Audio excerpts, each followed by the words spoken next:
कृप सतगुरु आए दया करी, ऐसे दीन दयाल, दंगी छोड़ ब्रजदास का छठ अग्नि प्रतिपाल। नमस्कार दर्शकों, मैं हूं पूर्णिमा और आप देख रहे हैं ऐसे न्यूज चैनल। गरीबदास जी का नाम संत कवियों में बड़े ही आदर के साथ लिया जाता है। वह अत्यंत निश्चल व सात्विक प्रवृत्ति के व्यक्ति थे।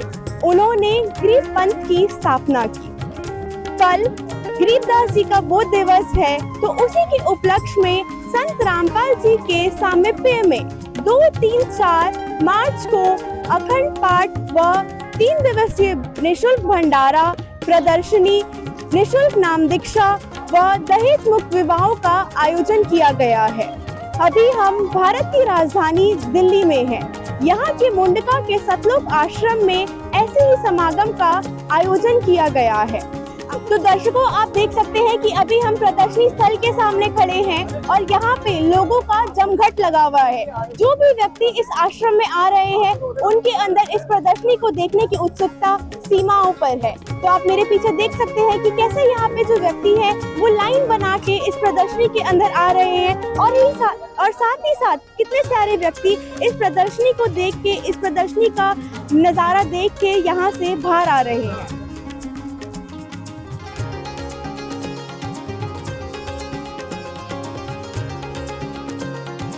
तो आप देख सकते हैं कि यहाँ पे कितनी सारी भीड़ लगी हुई है। ये सारे व्यक्ति जो संत रामपाल जी महाराज जी के सानिध्य में भंडारे व पाठ का आयोजन किया गया है, उसका हिस्सा बनने आए हैं। सभी यहाँ पे आके संत गरीबदास जी महाराज का परिचय ले रहे हैं और उनकी जीवनी के बारे में जान रहे हैं। इन चित्रों में बताया गया है कि किस प्रकार संत गरीबदास जी को कबीर साहिब जी मिले थे। आप देख सकते हैं कि कितनी भारी मात्रा में यहाँ पे लोग आए हैं। हर वर्ण के, हर जाति व हर धर्म के व्यक्ति इस प्रदर्शनी का हिस्सा बनने के लिए आए हुए हैं। यहाँ पे किसी भी प्रकार का भेदभाव नहीं है। दर्शकों, हम यहाँ प्रदर्शनी में आए थे और हमें संत रामपाल जी महाराज जी के कुछ शिष्य मिले हैं। आइए इनसे बात करते हैं। नमस्कार मैम, आपका नाम क्या है और आप कहाँ से हैं? मैं महाराष्ट्र से हूँ। अनीता दासी नाम है मेरा। मैम, महाराष्ट्र तो बहुत दूर है और अभी हम दिल्ली में हैं, तो आप इतनी दूर 1500 किलोमीटर किस लिए आए हैं, क्यों आए हैं? आज इस 2, 3, 4 मार्च को संत गरीबदास जी महाराज जी बोध दिवस है, तो यहाँ पे अखंड वाणी का पाठ होता है और यहाँ पे भोजन भंडारा शुरू होता है, तो इसी उपलक्ष्य में यहाँ आए हैं।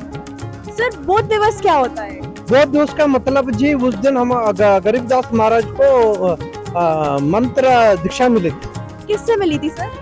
ये कबीर साहिब जी की। मैम, आपने संत रामपाल जी महाराज जी से नाम दीक्षा कब ली? आप कब जुड़े संत रामपाल जी से? बंदी छोड़ संत रामपाल जी महाराज जी से हम 2003 में जुड़े थे। मैम, आपको कोई लाभ हुए, कोई बताना चाहेंगे आप कुछ संत रामपाल जी महाराज जी के बारे में? पहला लाभ तो आध्यात्मिक लाभ हुआ। इस मनुष्य जन्म में जो पहला कर्तव्य है वो जन्म मरण से छुटकारा पाना, वो बंदी छोड़ रामपाल जी महाराज जी द्वारा जो नाम दीक्षा देते हैं, उनसे द्वारा ये जन्म मरण कट होता है और हमारे जो पाप है यहाँ पे नष्ट होते हैं, वो हमें सतलोक ले जाते हैं। नमस्कार मैम, आपका क्या नाम है? मेरा नाम विजय लक्ष्मी, मैं कोल्हापुर से हूँ। मालिक की दया से इस भक्ति में आई हूँ। मैम, आप कब जुड़े संत रामपाल जी से? हम 20 साल हो गए और 20 साल पहले हम 24 साल, जैसे 2 तप बोलते हैं ना मराठी में, ऐसे 2 तप देवी की पूजा करती थी और देवी प्रसन्न भी हो गई थी। किसी को होती है नहीं पता नहीं, लेकिन मैं सत्य को जानने वाली थी, इसलिए मुझे सत्य की तलाश थी और वो देवी इसी हट से वो देव प्रसन्न हो गई और उसने मुझे संत रामपाल जी महाराज का एक दिन इंटरव्यू बताया, मतलब आस्था चैनल पर जो आया ना, उसमें बोल रहे थे कि देवी का सब कुंवारी थी देवी, वो तो सब निचोड़ सब मुझे याद था, लेकिन ये बोल रहे हैं इनकी सृष्टि रचना में आ गए थे, वो झट से मेरे कान में बिजली पहुंच गई।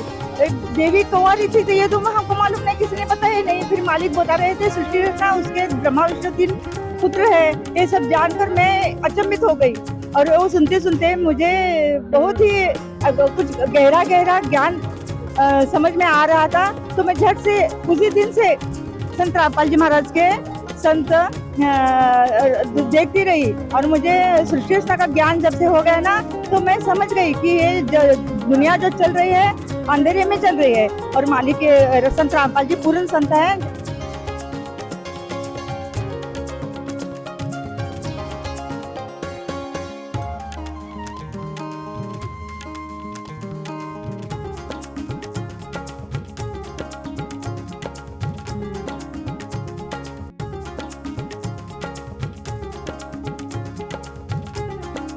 नमस्कार मैम, नमस्कार, आप कहाँ से आए हैं? मैं रानीवत से आई हूँ। तो आपको यहाँ पर निमंत्रण पत्र कैसे मिला? आपने क्या नाम संत रामपाल जी महाराज जी से जुड़े हुए हैं या फिर कैसे आए आप? ये तो किसी भगत जी ने मेरे को बड़ा जोर डाला। पहले मैं बरवाला में आई थी 17 साल पहले, तो मेरे को नाम दीक्षा ना मेरे को उन्होंने बहुत कहा कि ले लो। तो ना मैं इतनी टेंशन में थी, मेरे को पर गुरुदेव की कृपा नहीं थी उसमें, तो मैं ले नहीं पाई। तो उसके बाद ना मैं बहुत परेशान रही। फिर उसके बाद यहाँ पर ना मेरा जो गैस का पर्ची भी खो गया, तो उसके बाद सारा हो गया। फिर गुरु जी ने बोले आज ना तेरे को अलर्ट कर रहा हूँ, तो नाम ले ले, यहाँ से नाम लेके जा, तेरा चप्पल खो गया, सब खो गया ना, तो मैंने ही घुमाया। फिर मेरे को तो आप क्या कहना चाह रहे हैं? 4 साल हो गए मैंने। एक मिनट आपको रोकना चाहूंगी मैं। तो आप क्या कहना चाह रहे हैं? आप संत रामपाल जी महाराज जी से जुड़ चुकी हैं क्या आप? हाँ जी, 4 साल हो गए जुड़ चुकी हूँ। मैंने दीक्षा प्राप्त कर लिया इनसे, और इनके पास जुड़ने के बाद मुझे यहाँ पर मैं काफ़ी टेंशन में थी, तो मैं एकदम ठीक हो गई हूँ। तो उसके बाद मैं अब वर्क कर रही हूँ। पहले मेरा वर्क भी छूट गया था, मैं जॉब करती थी, वो भी मेरी चली गई थी। तो उसके बाद मैं बहुत डिप्रेशन में आ गई थी। आपने पहले भी तो कोई भगवान को पूछते होंगे, भक्ति साधना करते होंगे, तो क्या आपको उससे कोई लाभ नहीं मिला? नहीं, मुझे वही लाभ मिला। संत रामपाल जी महाराज जी नाम से नाम दीक्षा लेने के बाद क्या लाभ मिले आपको? मेरे को उसके बाद मैं एकदम ठीक हो गई। उसके बाद मेरे को किसी प्रकार का मतलब ये होगा भाई मैं सही जगह आ गई हूँ यहाँ पर मैं, और यहाँ पर मेरे को आने पर बहुत ज़्यादा शांति मिली। और अब मैं पहले मेरे हस्बैंड नहीं थे, मेरे हस्बैंड भी आगे मेरे जीवन में से चले गए थे, तो रामपाल जी ने भेज दिया उनको। तो वो कहते हैं मेरी कृपा से ही होगा सब। तो फिर उसके बाद मैं उनको कहती हूँ गुरुदेव मेरा तो आप ही दो, क्योंकि मैंने मेरे हस्बैंड जाने के बाद ना मैं समर्पित होने जा रही थी कहीं पर किसी गुरु माँ के पास। मैंने कहा मुझे यहीं रख लो, मैं नहीं जाना चाहती। तो वो आपका कहने का मतलब है संत रामपाल जी महाराज जी से जुड़ने के बाद आपको बहुत सारे लाभ प्राप्त हुए और अब आप बहुत अच्छे से रह रही हैं। आपको ना कोई शारीरिक बीमारी है, ना कोई दिक्कत है। जी धन्यवाद, धन्यवाद।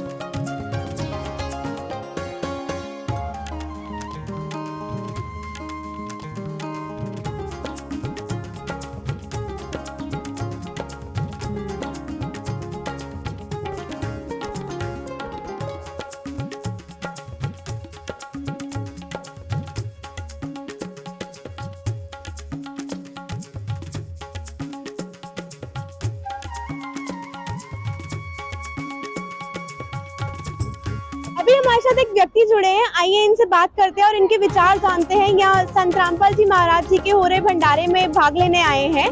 तो नमस्कार सर, आपका क्या नाम है और आप कहाँ से हैं? मेरा सुनील कुमार यादव, मैं दिल्ली में कैब चलाता हूँ ओला। जब भगत जी ने टैक्सी बुक करी तो हम उनको लेके आए हैं संत राम महाराज जी के पास। तो भगत जी बोले कि चलिए हमारे साथ आप भी भंडारा थोड़ा खा लीजिए और देख लीजिए, चलना चाहेंगे। तो मैंने कहा चलिए। तो आया तो भंडारा खाया, अच्छा लगा। कुछ प्रदर्शन भी देखा मैंने, सब कुछ देख के अच्छा लगा। आगे मैं कोशिश कर रहा हूँ कि नई कोशिश के लिए जुड़ना चाहूँगा मैं। सर आपने ये बुक पकड़ी हुई अपने हाथ में, ये आपको कहाँ से मिली, इसके बारे में कुछ बताएंगे? इसके बुक यहीं से मिली, प्रदर्शनी जो लगा हुआ है, बोले क्या मैंने ले लिया कि टाइम जो मिलेगा थोड़ा पढ़ लिया करेंगे। मैं कैब चलाता हूँ ओला। जी सर। तो सर आपको भंडारा कैसा लगा? कोई आपसे पर्ची कटवाई गई, कुछ आपसे पैसे लिए गए भंडारे के लिए? नहीं, कुछ नहीं लिया गया, सब अच्छा लगा और सब सेवा फ्री था, कोई चार्जेबल कुछ नहीं था। अच्छे से सब सेवा हुआ, कोई दिक्कत नहीं हुई। सर हम जैसे नॉर्मल भंडारों में देखते हैं कि वीआईपीज के लिए अलग जगह बनी होती है, तो आपने यहाँ पे क्या एक्सपीरियंस किया? क्या यहाँ पे कोई अलग जगह थी वीआईपीज के लिए, आप आम जनता के लिए कुछ अलग, कुछ ऐसा था यहाँ पे? नहीं, ऐसा कुछ नहीं था, सब एक समान है यहाँ पे। कोई ऐसा नहीं था कि हम वीआईपी के अलग है, गरीब लेवल के लिए अलग है, सब एक समान था यहाँ, कोई भेदभाव नहीं है, सब एक जैसा ही था। धन्यवाद सर हमसे जुड़ने के लिए।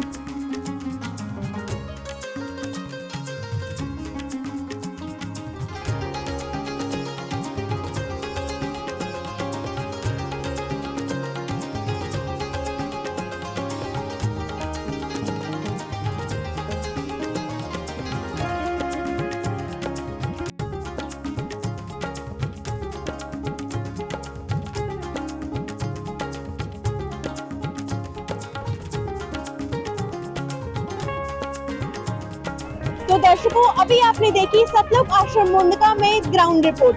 ऐसी ही और तमाम खबरों के लिए हमसे जुड़े रहिए ऐसे न्यूज चैनल। मैं हूँ पूर्णिमा, कैमरामैन दीपक के साथ।